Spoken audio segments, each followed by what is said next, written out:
Finished Halloween 4, the return of Michael Myers, and a lot of what I said about Halloween 2 applies here. It's a surprisingly good, for all intents and purposes that is, movie that admirably tries to continue the story. The idea of Jamie Lloyd and her whole trauma about Michael is interesting, and you can tell they tried.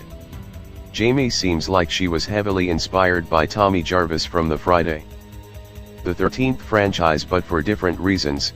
Sure, she's a kid and has trauma related to him, but Tommy got it as a result of encountering Jason, while Jamie sort of has a general fear of him, which is probably fine given he's the boogeyman.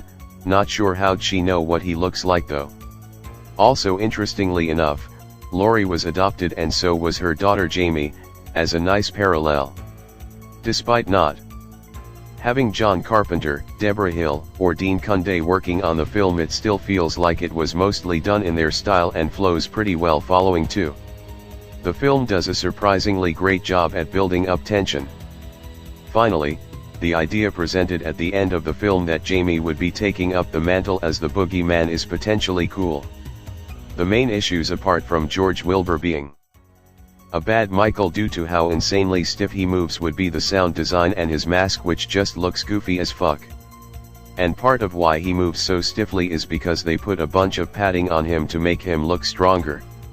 The acting is also noticeably the worst yet, and the daylight scenes bizarrely feel more like a sitcom.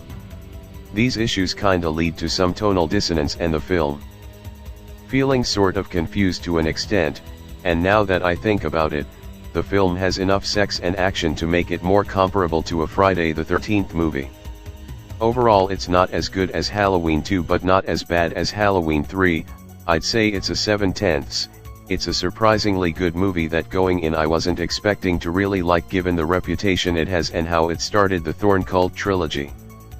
And how I don't really like the idea of Michael doing what he does because they're family.